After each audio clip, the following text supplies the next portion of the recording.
सभी साथियों को मेरा नमस्कार। आज हम बात करने वाले हैं उत्तराखंड के वनों के बारे में, उनके प्रकार और जो ताज़ा 2021 में जो सर्वे हुआ था पूरे भारत के वनों का, उसके आधार पर उत्तराखंड में वनों के वितरण की जो परीक्षाओं में आपसे पूछे जाते हैं उनसे संबंधित कुछ आंकड़े भी हमने आपके सामने प्रस्तुत किए हैं।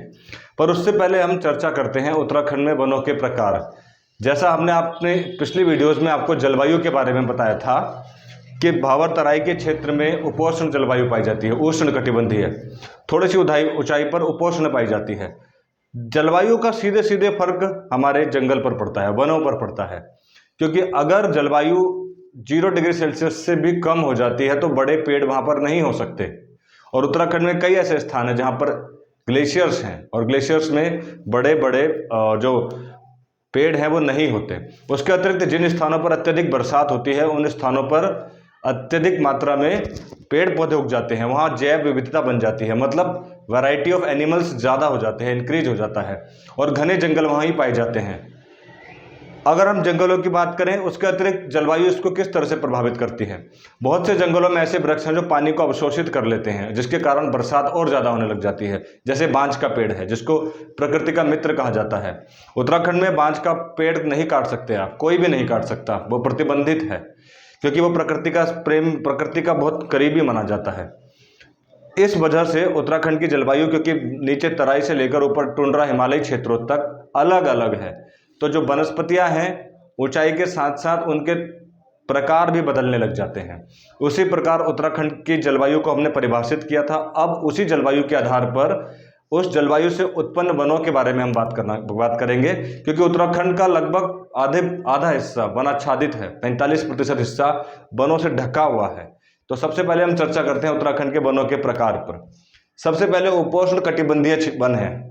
कटिबंध, उपोष्ण से आप तात्पर्य है कि दक्षिणी क्षेत्र में होंगे ये। दक्षिणी क्षेत्र मतलब जहाँ पर गर्मी अच्छी खासी पड़ती होगी। इनका रेंज है 750 से 1200 मीटर, यानी शिवालिक के पद चिन्ह, जिसमें भावर तराई के क्षेत्र, भावर के क्षेत्र से शिवालिक की कुछ ऊंचाई तक का क्षेत्र है। इन क्षेत्रों में देखिए शिवालिक रेंज बड़ा प्रसिद्ध है बरसात के लिए, मैंने आपको बताया, पर यह शुरुआती है। इसके बाद हम शिवालिक की बात भी करेंगे, पर यह उप हिमालयी क्षेत्र कहलाता है। उप हिमालयी क्षेत्र से तात्पर्य यह है कि प्रमुख हिमालयी क्षेत्र तो बृहत हिमालय का हो गया, जिसके अंतर्गत हमारे 6 जिले आते हैं। बृहत हिमालय के अंतर्गत 6 जिले आते हैं। उत्तरकाशी, देहरादून, रुद्रप्रयाग, 3 जिले गढ़वाल के आते हैं और 4 जिले गढ़वाल के, एक चमोली और 2 जिले कुमाऊं से, बागेश्वर और पिथौरागढ़। ठीक। और दक्षिणवर्ती क्षेत्रों में पड़ती है गर्मी, और वहां शुरुआत में हम पढ़ रहे हैं उपोष्ण कटिबंधीय है। ये 750 मीटर से 1200 मीटर की हाइट पर होंगे उप हिमालयी क्षेत्र में। और यहाँ होने वाले जो वृक्ष हैं उनके नाम देखिए आप, कंजू, शेमल, हल्दू, खैर और बांस। प्रमुख हमने जिस तरह से एक बार परीक्षा में सवाल पूछा गया था 16 किस क्षेत्र का वन है, इस तरह से हम देखते हैं कि उत्तराखंड में कोई भी सवाल आ सकता है कि ये वृक्ष किस जलवायु क्षेत्र का है, ये किन वनों के अंतर्गत आता है। हालांकि उत्तराखंड में पहचानना इतना मुश्किल काम नहीं है। हमें अच्छी तरह से पता है कि देवदार 1800 मीटर से अधिक ऊंचाई पर होता है। एल्पाइन वन, जो ब्लू पाइन्स है, फर है, स्प्रूस है, वो 2500 से 3000 मीटर की हाइट पर होते हैं। बग्याल, घास के मैदान, वो 3000 से अधिक ऊंचाई पर होते हैं। उतना मुश्किल नहीं है पहचानना, मगर वर्गीकृत किया गया है तो एक बार आप उसको जरूर पढ़िए। फिर आते हैं उष्ण कटिबंधीय शुष्क वन। देखिए शिवालिक रेंज में हमने आपको जब जलवायु पढ़ाई थी तो आपको बताया था कि बाह्य क्षेत्र पर दक्षिण का मानसून तेजी से अटैक करता है। शिवालिक रेंज लगभग 1500 मीटर से नीचे का ही क्षेत्र है, और जो क्षेत्र उत्तर दिशा की तरफ जिसका मुख होता है वो वृष्टि छाया क्षेत्र बन जाता है, क्योंकि हमने बताया था बरसात इस तरह से आती है दक्षिण से, तो जब इस तरह से गुजरती है तो ये क्षेत्र शुष्क बन जाता है। और इन क्षेत्रों पर होने वाले जो वृक्ष हैं उन पर पानी की मात्रा कम होती है। और शुष्क क्षेत्रों में, यानी जहाँ बरसात नहीं होती, वहाँ पर मोस्टली कौन कौन से वृक्ष होते हैं आपको बहुत चीज का आइडिया खुद हो जाता है। जैसे बेर है, देखिए आप, बेर है, जामुन है, गुलर है, ढाक है, सेमल है। सेमल ऊपर भी दिख रहा होगा आपको, नीचे भी है। उष्ण कटिबंधीय शुष्क वन 1500 मीटर से नीचे की हाइट में। अब दक्षिण मुखी उन पर्वतों की बात करते हैं जहां पर बरसात का स्तर अच्छा पड़ जाता है, जहां पर अच्छी संख्या में बरसात पड़ती है। वो क्षेत्र है उष्ण कटिबंधीय आर्द्र पतझड़ वन। आर्द्र पतझड़ वन देखिए ये शब्द मानसूनी बन गया, मानसून से प्रभावित है, दक्षिणावर्ती मुख है, और पतझड़, क्योंकि भारत में सबसे ज़्यादा वन कौन से पाए जाते हैं? पतझड़ वाले वन पाए जाते हैं। मानसून का तात्पर्य क्या है? 3 महीने के लिए किसी मौसम का आना या 4 महीने के लिए किसी ऋतु का आना, वापस वहीं चले जाना। एक जैसा मौसम कभी नहीं रहता मानसूनी प्रदेशों में। जब मानसून आता है तो अपने साथ बरसात लेके आता है, और मानसून आने की वजह उससे पहले गर्मी का पड़ना है। इस वजह से मानसूनी प्रदेशों में पतझड़ वाले वन पाए जाते हैं। जब बरसात पड़ेगी तब इनमें नए पत्ते आएंगे, और बरसात जैसे नए पत्ते आएंगे बरसात में, फिर बरसात आना बंद हो जाएगी, तो ये पत्ते क्या हो जाएंगे? कमज़ोर हो जाएंगे, सूख जाएंगे और अपनी सतह से झड़ने लगेंगे, गिरने लगेंगे, और फिर बरसात होगी, उन पर फिर से नए पत्ते आ जाएंगे। तो इस तरह जो पूरी तरह से मानसून से प्रभावित वृक्ष होते हैं या वन होते हैं, उनको हम बोलते हैं उष्णकटिबंधीय आर्द्र पतझड़ वन। ये भी 1500 मीटर की ऊंचाई पर आपको मिलेंगे, जिनके उदाहरण हैं सागौन, सहतूत, पलाश, अंजन और बहेड़ा। नोट कर लीजिएगा, आपसे पूछा जा सकता है मानसूनी वनों के बारे में, पर्णपाती वनों के बारे में। हालांकि भारत की संपूर्ण जलवायु ही मानसूनी है, मगर जिन पर सबसे ज़्यादा असर पड़ता है वो पतझड़ वन होते हैं, क्योंकि जो बीच में जो आंतरिक हिमालय के क्षेत्र में है वो सदाबहार वन पाए जाते हैं। वहाँ पर सदाबहार वन किन क्षेत्रों में पाए जाएंगे? जिन क्षेत्रों में पूरे साल बरसात होती हो, जैसे पश्चिमी घाट, जैसे मेघालय और असम का क्षेत्र।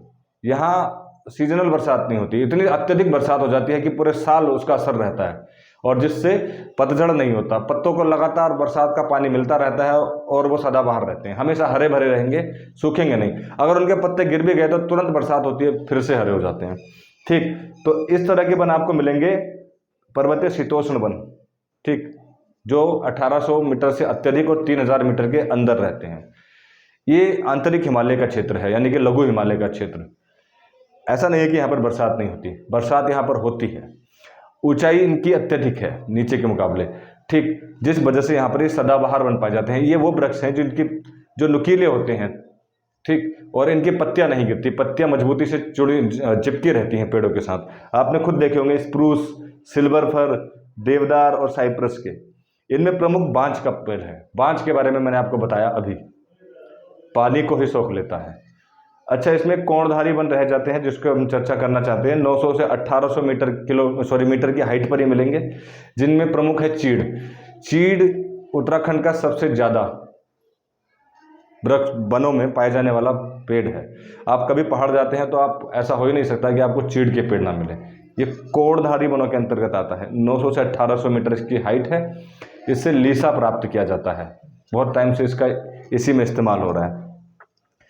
3000 मीटर के अगर आप ऊपर जाएंगे तो 2 तरह की जलवायु आ जाएगी। अगर गर्मी का सीजन है या थोड़ा घाटी का क्षेत्र है तो आपको यही शीतोष्ण जलवायु के सदाबहार वृक्ष मिलेंगे, जिसमें सिल्वर फर, ब्लू पाइन, देवदार, बर्च और बुरांस, जो उत्तराखंड का राज्य वृक्ष है, वो आपको यहाँ पर मिलेगा। ज़्यादा ऊंचाई पर गए तो हिमालयी क्षेत्र पड़ जाएगा। हिमालयी क्षेत्र पड़ने से क्या हो जाएगा? देवदार तो आपने देखा होगा अत्यधिक ऊंचाई पर ही होता है। 3000 से आप ज़्यादा ऊपर चले जाएंगे तो निश्चित तौर पर वहाँ आपको बुग्याल मिलेंगे, यानी कि बर्फ़ से बड़े पेड़ पौधों का जन्म ही नहीं होगा, छोटी छोटी घास ही रह जाएगी, उसको बर्फ़ दबा देगी और ऊपर बढ़ने ही नहीं देगी। और जब गर्मी का मौसम आएगा तो वो हटेगी। उप एल्पाइन या एल्पाइन वन ये 2700 मीटर से अधिक ऊंचाई पर होते हैं। ये वही हैं जो समशीतोष्ण जलवायु में थे, पर्वतीय शीतोष्ण वन में थे, सिल्वर फर, ब्लू पाइन और देवदार। लेकिन ऊपर जाएंगे एल्पाइन वन की तरफ, एल्पाइन उनको हमने झाड़ियाँ बोला है क्योंकि वन नहीं है। हालांकि उत्तराखंड के जो रिकॉर्डेड वन क्षेत्र है उसमें इनको वन माना गया है, अभी उस पर बात करेंगे हम। तो इसमें जूनियर, बिलो और रिप्स ये परीक्षा में पूछी जा सकती है। मैं फिर बोल देता हूँ, जूनियर, बिलो और रिप्स, क्योंकि नाम पहली बार सुन रहे हैं, और ये झाड़ियों के नाम है, बग्याल के जो घास है, ठीक। उससे और ऊंचाई पर जाओगे हिमालय क्षेत्र में तो काई मिलेगी वहाँ पर, तो फिसलने वाली, स्कीइंग वाली, तो इसको तो हम लाइकेन घास बोलते हैं, जो टुंड्रा तुल्य जल वनस्पति है। इसकी ऊंचाई देखिए आप, 3600 से 4800 मीटर तक की ऊंचाई पर ये आपको मिलता है। तो इस तरह से हमने उत्तराखंड के वनों को परिभाषित किया है, अलग अलग ऊंचाई के आधार पर वन परिभाषित हैं। अब हम आपको बताना चाहते हैं कि उत्तराखंड, क्योंकि परीक्षा में इससे ज़्यादा महत्वपूर्ण है वन क्षेत्र कहाँ पर है, कितना है। देखिए, हमने आपको बताया था कि केंद्रीय वन सर्वेक्षण विभाग, जिसकी स्थापना 1981 में हुई देहरादून में, वो 1987 से हर 2 साल बाद एक वन रिपोर्ट प्रस्तुत करता है, जिसमें वो बताता है कि पूरे भारत के किस राज्य में कितने प्रतिशत वनाच्छादन है, कितने एरिया पर वन लगे हुए हैं, कहाँ अभी आवश्यकता है। क्योंकि वो रिपोर्ट जब आती है तब जा कर के हम आगे अपने क्रियान्वयन करते हैं। हमको पता है कि भारत ने अपनी वन नीति के तहत एक टारगेट रखा है, और वो टारगेट क्या है? भारत के कुल क्षेत्रफल के 33% क्षेत्र पर वन होंगे, जंगल होगा। ये सतत प्रोग्राम है, आगे भविष्य के लिए भी काम आए, क्योंकि वन एक अकुल संपदा है, हमने आपसे पहले भी बताया है। और इसमें भी मैदानी क्षेत्र में 25% और पर्वतीय क्षेत्र में 60% वनाच्छादन होना आवश्यक है। यानी पर्वतीय क्षेत्रों में 60% वन होने चाहिए और मैदानी क्षेत्रों में 25%। ये हमारी वन नीति का प्रमुख उद्देश्य है, आप याद रखिएगा। लेकिन अभी वर्तमान में 17वीं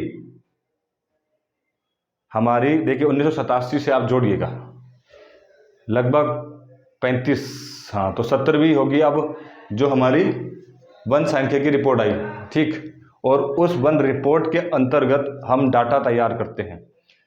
देखिए विधिक रूप से देखा जाए कितना वनाच्छादन है, आपने किताब में पढ़ा है 2 तरह के आपको प्रतिशत आ जाते हैं, आप कंफ्यूज हो जाते हैं।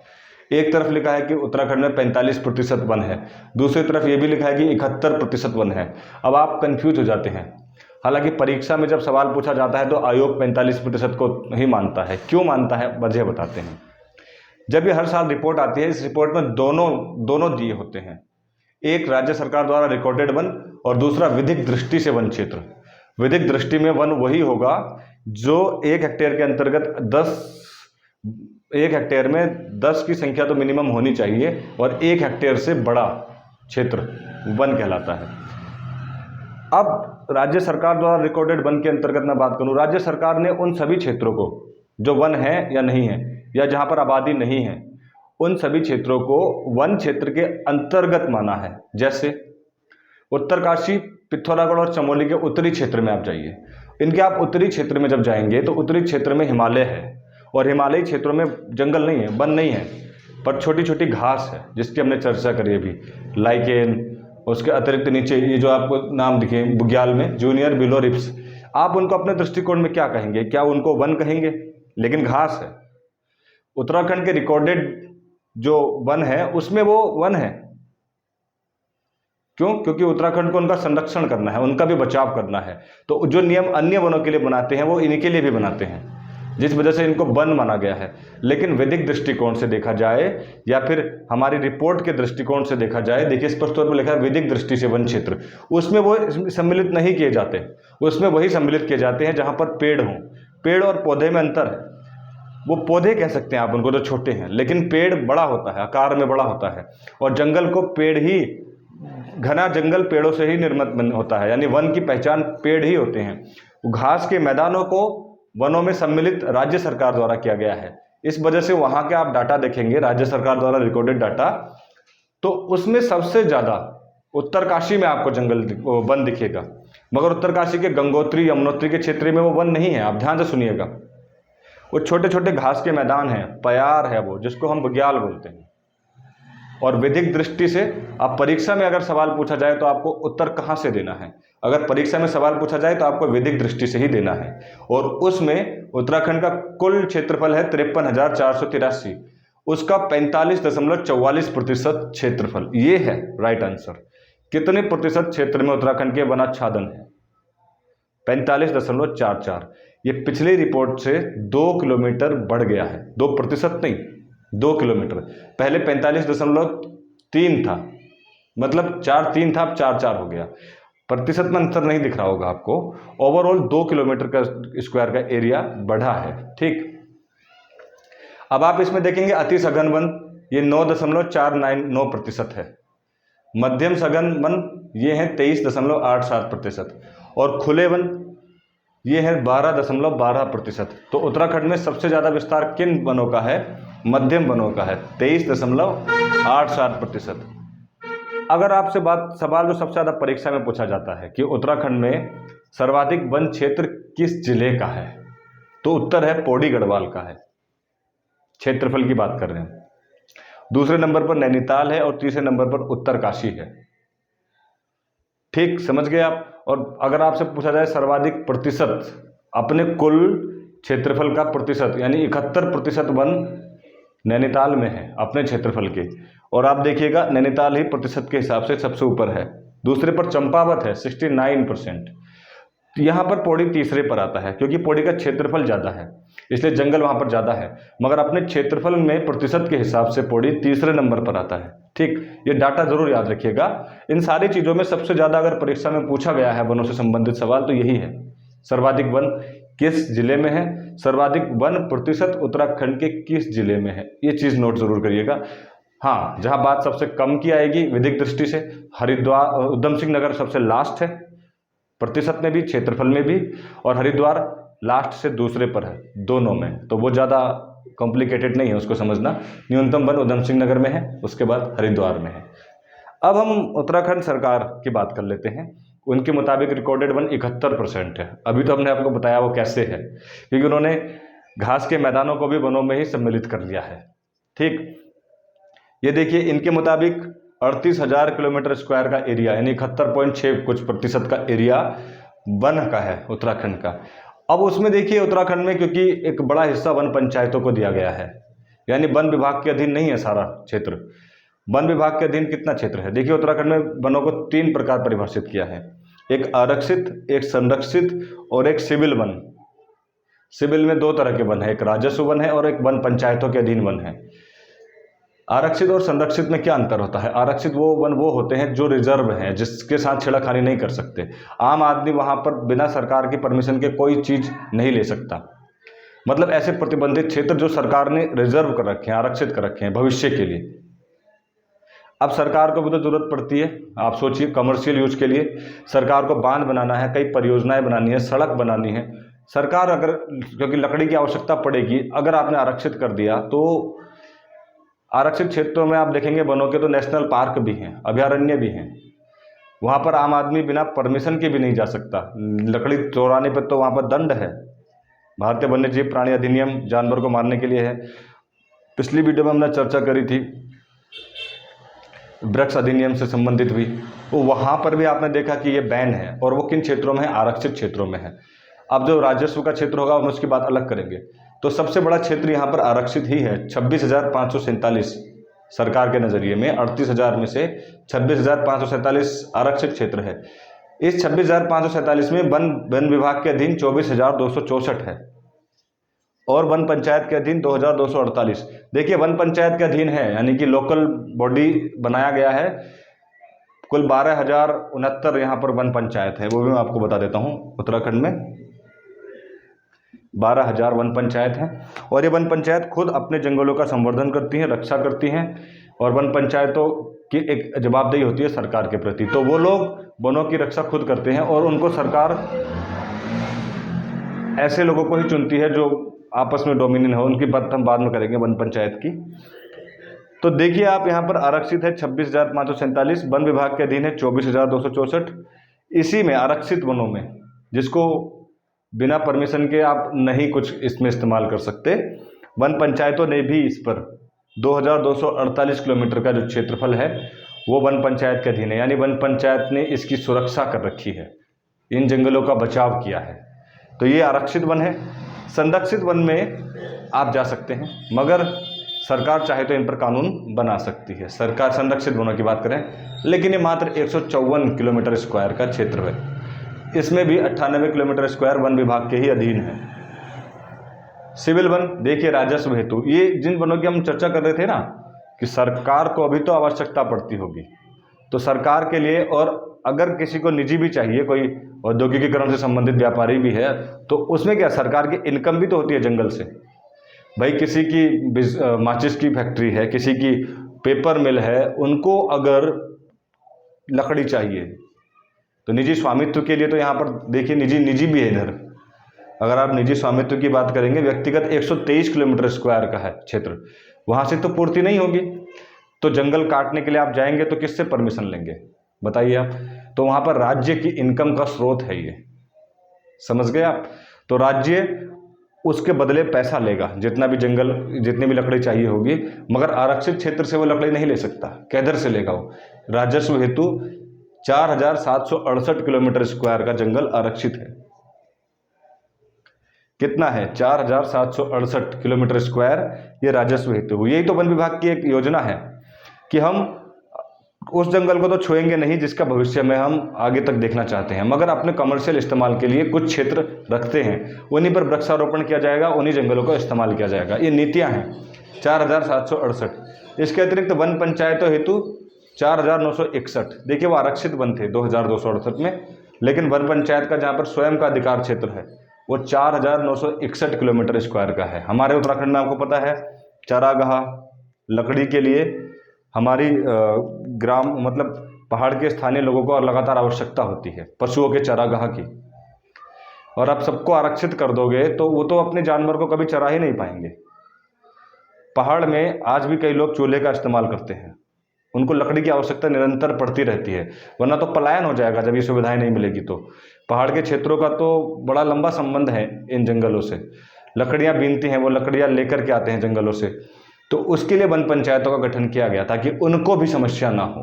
ये क्षेत्र है 4,961 का, जबकि आरक्षित क्षेत्र की भी वो हिफाजत करते हैं 2,248 में, ये भी उनके अधीन है। तो इस तरह से अगर देखा जाए तो ये डिवाइडेड किया है हमने, इसको प्रतिशत में आप निकाल सकते हैं। परीक्षा में जो पूछा जाएगा वो महत्वपूर्ण चीज़ें यही रहती हैं, कितना आरक्षित है, कितना संरक्षित है, कितना सिविल वन है। अगर मैं इसको अलग से विभाजित करता हूँ कि वन विभाग के अधीन कितना क्षेत्र है, देखिए वन विभाग के अधीन 24,264 किलोमीटर स्क्वायर तो आरक्षित है, 98 संरक्षित है। उसके अतिरिक्त जो व्यक्तिगत है, जो अन्य है, अन्य स्रोतों से 1499, कुल मिलाकर 25,863 किलोमीटर स्क्वायर का रिकॉर्डेड वन के अंतर्गत क्षेत्र वन विभाग के अधीन है, जो तकरीबन 48% हिस्सा होगा उत्तराखंड का। 53,000 का आधा हुआ 27,000, हाँ 46 से 47% होगा। पंचायतों के अधीन 7,349, ये लगभग 13% के आसपास होगा उत्तराखंड के टोटल क्षेत्रफल का। इतना क्षेत्रफल वन पंचायतों के अधीन आता है। वो जमीन कितनी? 7,349 किलोमीटर स्क्वायर का जो क्षेत्रफल है वो वन पंचायतों के अधीन है, उत्तराखंड का 13% क्षेत्रफल। और राजस्व विभाग के अधीन, यानी कि जिस जंगल की हम बात कर रहे थे जो कमर्शियल इस्तेमाल के लिए है, 4,768 किलोमीटर स्क्वायर का ये क्षेत्र है। इस तरह से उत्तराखंड में वनों को परिभाषित किया गया है। और ये रिपोर्ट हमने आपको लेटेस्ट दी है जो 2022 जनवरी में प्रकाशित हुई थी। पिछले साल 2021 में ये सर्वे कंप्लीट हुआ था। तो ये टोटल जानकारी थी उत्तराखंड में वनों की। अब हम चर्चा करेंगे उत्तराखंड के नेशनल पार्क की, इससे संबंधित आंदोलनों की, क्योंकि आंदोलनों की तो जंगलों को बचाने के लिए आंदोलन ना हो ऐसा हो नहीं सकता। जिस दौर में अंग्रेज इन जंगलों का कटान कर रहे थे, दोहन कर रहे थे, या जो वन पंचायतों ने अपने लिए इस ज़मीन को रिजर्व किया है, इसके पीछे की बड़ी कहानी है। जंगल कटने से सिर्फ पर्यावरण का नुकसान नहीं होता, वहाँ पर रहने वाले स्थानीय लोगों का भी नुकसान हो जाता है। कई जनजातियों इस वजह से ज़्यादा उग्र हो जाती हैं कि उनके जंगलों पर कटान हो जाता है। जैसे संथालों का अंग्रेजों के साथ एक लंबा संघर्ष चला, ऐसे ही उत्तराखंड में भी कई आंदोलन हुए जंगलों को बचाने के, क्योंकि जंगल उनके जीविकापार्जन का एकमात्र रास्ता था पुराने दौर से ही। तो हम बाद में बात करेंगे उन आंदोलनों की भी, हम बात करेंगे नेशनल पार्क की भी और इन संरक्षित क्षेत्रों की भी। तो फिलहाल ये प्रमुख जानकारी थी उत्तराखंड के जंगलों से संबंधित। मैं आशा करता हूँ कि आपको अच्छा लगा होगा, समझ में भी आया होगा, इनके महत्व के बारे में भी पता चलेगा, जंगलों के महत्व के बारे में। जैसे जैसे आप धीरे धीरे वीडियो देखते जाएंगे, इनका क्या अहम किरदार है उत्तराखंड में, आपको स्पष्ट रूप से समझ आ जाएगा। ठीक, धन्यवाद।